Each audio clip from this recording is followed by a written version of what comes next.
एक छोटे से गांव में एक आदमी रहता था। उसके घर के पास में एक पहाड़ था जहां पर वो रोज सुबह जाता। उस पहाड़ पर थोड़ी देर के लिए वो बैठता, फिर वापस आ जाता। तो रोज की तरह वो सुबह सुबह जा रहा था। पीछे से उसका छोटा सा बेटा आया। उसने आकर के उसका हाथ पकड़ लिया और कहा कि आज मैं भी आपके साथ चलूंगा। उसने पहले तो उसको थोड़ा सा समझाया और मना किया। कहा कि जो रास्ता है वो बहुत ही छोटा है और चढ़ाई बहुत ज्यादा है, तो तुम मेरे साथ नहीं चल पाओगे। लेकिन फिर जब उस बेटे ने जिद करी तो पिता मान गया। तो दोनों पहाड़ पर चढ़ने लगे। पिता ने बेटे का हाथ कस के पकड़ा हुआ था। लेफ्ट साइड में पहाड़ थे, राइट साइड में खाई थी और रास्ता बहुत ही छोटा था। और वो पहाड़ की चोटी तक पहुंचने ही वाले थे, तभी रास्ते में एक बड़ा सा पत्थर आया। क्योंकि पिता उस रास्ते पर रोज आता था तो उसको पता था कि वहां पे पत्थर है, तो वो साइड से निकल गया। लेकिन जो बेटा था उसका ध्यान कहीं और था, तो उसका घुटना जा करके उस बड़े से पत्थर पर टकरा गया। तो फिर उस बच्चे के मुंह से एक चीख निकली। और जैसे ही वो चीखा, उसकी आवाज उन पहाड़ों में गूंजने लगी। इससे पहले उस बच्चे ने कभी भी अपनी आवाज की गूंज नहीं सुनी थी, तो उसे समझ नहीं आया कि क्या हो रहा है। वो अंदर से थोड़ा सा घबरा गया। उसे लगा कि शायद कहीं कोई है जो छुप करके उसको देख रहा है और उसका मजाक उड़ा रहा है। फिर उस बच्चे ने बोला, कौन हो तुम? कौन हो तुम? तो जब उस बच्चे ने इस गूंज को सुना, उसे गुस्सा आ गया।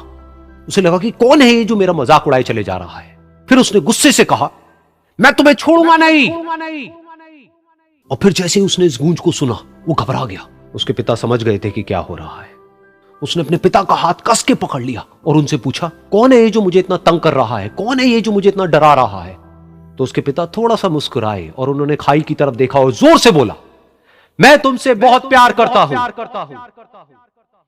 ये सुनकर वो बच्चा हैरान हो गया। उसे समझ नहीं आया कि हो क्या रहा है, कि वही इंसान जो उसका मजाक उड़ा रहा है और उसको तंग कर रहा है, वो उसके पिता को बोल रहा है कि मैं तुमसे बहुत प्यार करता हूं।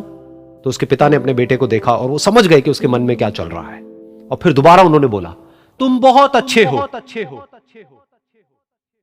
और ये सुनकर उनका बेटा भी थोड़ा सा मुस्कुराया और पूछा अपने पिता से कि ये क्या हो रहा है। और फिर उसके पिता ने अपने बेटे को समझाया, ये जो आवाज तुम सुन रहे हो ना, ये किसी और की नहीं है, ये तुम्हारी ही आवाज है जो कि पहाड़ों में गूंज रही है और तुम्हें अपनी ही आवाज सुनाई दे रही है। जैसा तुम बोलते हो ठीक वैसा ही तुम्हें सुनाई देता है। अगर तुम गुस्से से कुछ कहोगे तो पलट करके जो आवाज आएगी उसमें भी गुस्सा होगा, लेकिन अगर तुम कुछ अच्छा कहोगे तो वो आवाज भी अच्छी होगी। बिल्कुल इसी तरह से हमारी जिंदगी में भी होता है। जैसा तुम अपने मन में इस जिंदगी के बारे में सोचते हो, ये जिंदगी तुम्हारे लिए बिल्कुल वैसी ही हो जाती है। अगर तुम मन ही मन अपने आप को ये बोलते रहोगे कि मेरी जिंदगी तो बहुत ही बुरी है, तो तुम्हारी जिंदगी सच में बुरी हो जाएगी।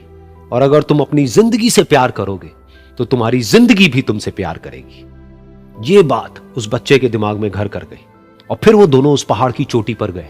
लेकिन बच्चे के दिमाग में यही बात घूम रही थी। और फिर वो बच्चा खिलखिला के हंसा और उसने अपने दोनों हाथ खोले और अपनी पूरी ताकत से बोला, मैं तुमसे बहुत प्यार करता हूं।